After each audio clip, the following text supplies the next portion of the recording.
80 शब्द प्रति minute dictation start करते हैं 5 सेकेंड बाद।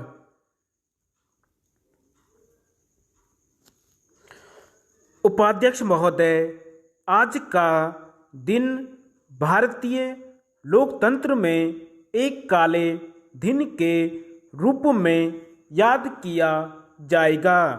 आज गैर कांग्रेसी सरकारों को गिराने के उतावलेपन में केंद्र सरकार संविधान की अवहेलना के मार्ग पर कदम रख रही है। राजनीतिक लड़ाई में थोड़े काल के लिए विजय प्राप्त करने के लिए लोकतंत्र की भावना का हनन कर रही है। राज्यपाल कोई गलती कर सकता है, लेकिन केंद्र सरकार को अपने विवेक का उपयोग करना चाहिए था।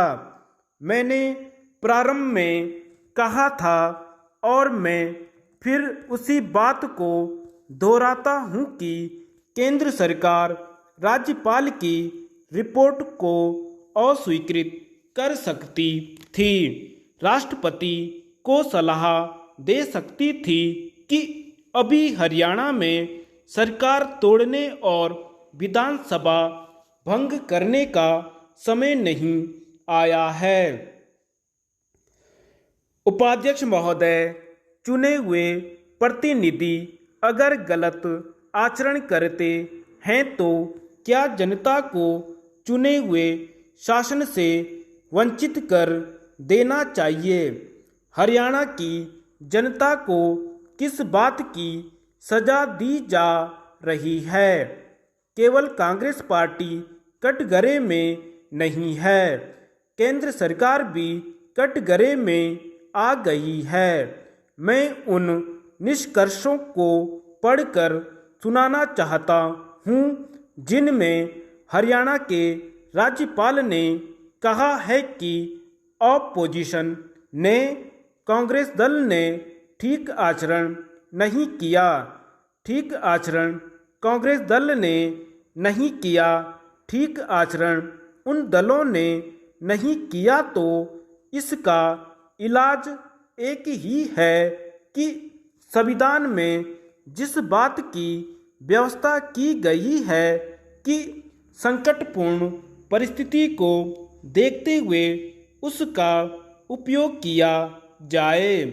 हरियाणा में राज्य और कानून व्यवस्था नहीं बिगड़ी है। हरियाणा में देश की एकता और सुरक्षा को कोई खतरा नहीं है। हरियाणा में कानून और व्यवस्था ठीक चल रही है। अगर ऐसा है तो फिर समस्या राजनीतिक है और उसका हल राजनीतिक स्तर पर होना चाहिए। संविधान को खिलवाड़ बनाने की जरूरत नहीं है, मगर केंद्रीय सरकार ने संविधान को खिलवाड़ बनाकर आज लोकतंत्र के लिए एक बड़ा भारी दुर्दिन पैदा किया है। हो सकता है कि इससे कांग्रेस, हरियाणा की गैर कांग्रेस सरकार टूट जाए, मगर देश में और लोकतांत्रिक शक्तियों को बल मिलेगा।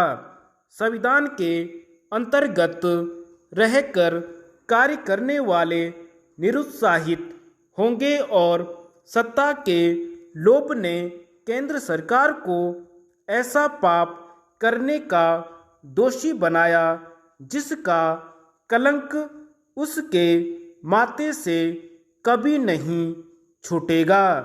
यह बात आज देश के सामने आ चुकी है। धन्यवाद।